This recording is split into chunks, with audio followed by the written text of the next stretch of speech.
भगवान शंकर पर विश्वास रखकर एक एक पल, एक एक घड़ी, एक एक समय, एक एक नक्षत्र का शिव महापुराण में वर्णन है।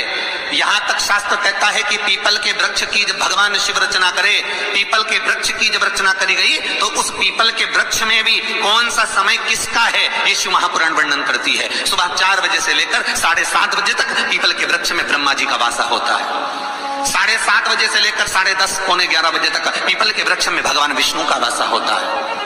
10:30 बजे से लेकर पीपल के वृक्ष में 11:30 बजे तक पितरों का वासा होता है। 11:30 बजे से लेकर 12:30 बजे तक पीपल के वृक्ष में आहूतों का वासा होता है। 12:30 बजे से लेकर शाम को 4 बजे तक पीपल के वृक्ष में वासुकों का वासा होता है। 4 बजे से लेकर शाम को 7:30 बजे तक पीपल के वृक्ष में शंकर का वासा होता है। 7:30 बजे से लेकर 9:30 बजे तक पीपल के वृक्ष में कुबेर का वासा होता है। 9:30 बजे से लेकर फिर कुबेर के वृक्ष में अन्य देवों का वासा चालू हो जाता है। इसलिए हमारा हिंदू धर्म कहता है, हमारे शास्त्र कहते हैं कि पीपल के वृक्ष को जब पूजा जाता है, पीपल के वृक्ष की जब पूजन करी जाती है तो सुबह 10:30, 11, ज्यादा से ज्यादा 11:30, ज्यादा से ज्यादा 12, उसके पहले पीपल के वृक्ष की पूजन कर लेना चाहिए। रात को कुबेर का वासा होता है, इसलिए पीपल के वृक्ष में दीपावली के दिन रात्रि को 8:30 बजे से लेकर 9:30 बजे के बीच में जो पीपल के वृक्ष के नीचे घी का दिया लगाता है उसके घर में कभी संपदा की कमी नहीं आती है, क्योंकि कुबेर स्वयं विराजमान होता है पीपल के वृक्ष के नीचे। क्यों? क्योंकि 11:30 बजे से लेकर 12:30 बजे तक पीपल के वृक्ष में पितरों का वासा रहता है, आहूतों का वासा रहता है, फिर वासुकों का वासा आता है।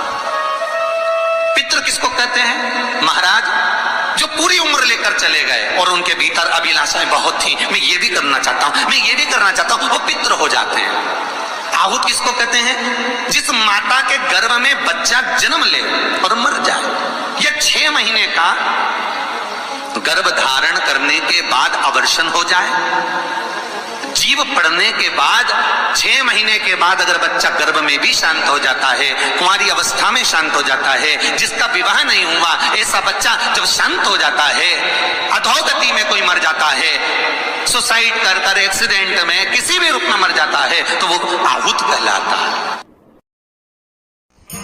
शंकर भगवान पे चढ़ा हुआ जल जो बहकर जाता है उसको 3 जगह पर जरूर लगाना चाहिए। ध्यान से सुनिएगा। 9 ग्रह जो शरीर पर राहु, केतु, मंगल, बुध, शनि परेशान करते हैं उसकी समाप्ति के लिए शिव पर चढ़ा हुआ जल नैनों पर, कंठ पर, मस्तिष्क पर, 3 जगह पर, जिसके प्रतिदिन शिव पर चढ़ा हुआ जल लगता है उसको कभी 9 ग्रह परेशान नहीं कर सकते। शंकर की कृपा बरसती है।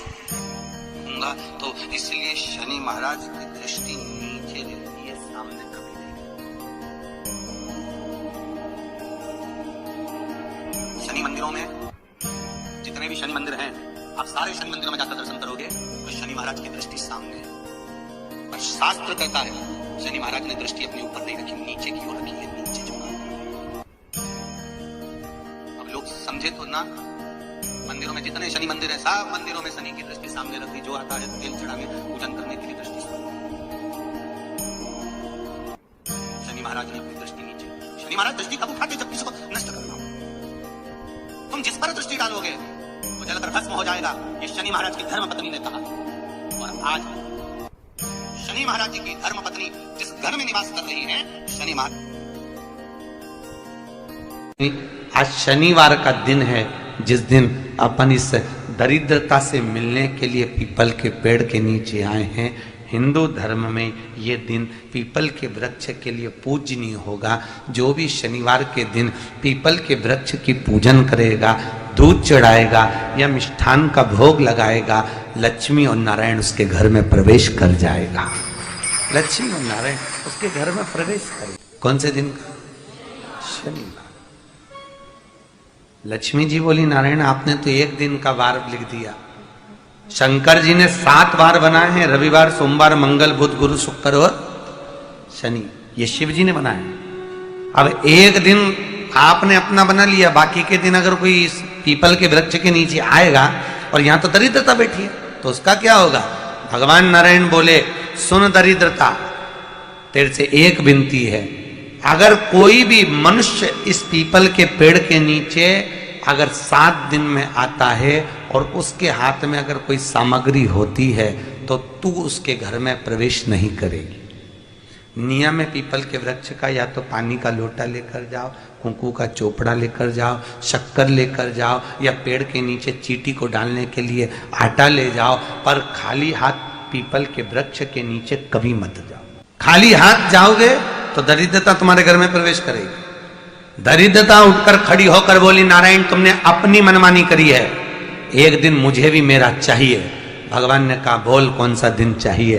दरिद्रता कहती है रविवार के दिन इस पीपल के वृक्ष के नीचे मैं दिन भर नृत्य करूं, इसमें रहूं, और जो यहां आए रविवार को मैं उसके घर में प्रवेश करूं।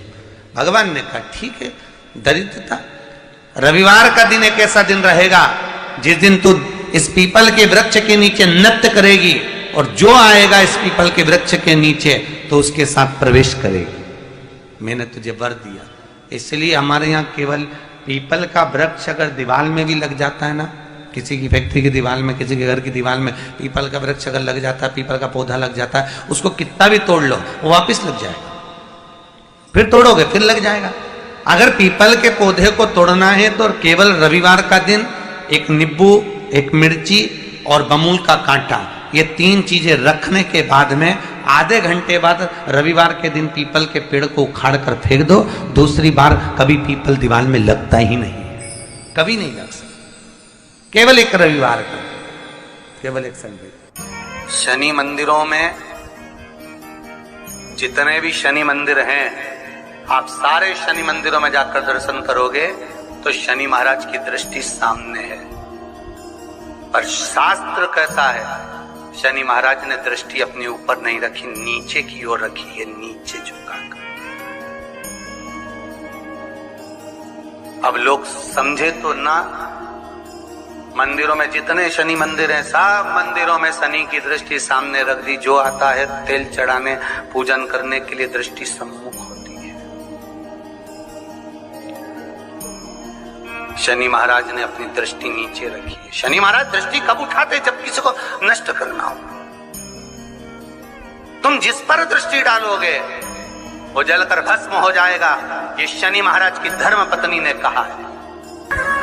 शनिवार के दिन जो पीपल के वृक्ष में सरसों के तेल का दीप लगाता है उसको शनि कभी परेशान नहीं करता। एक बात हमेशा ध्यान रखिएगा, मान लो अगर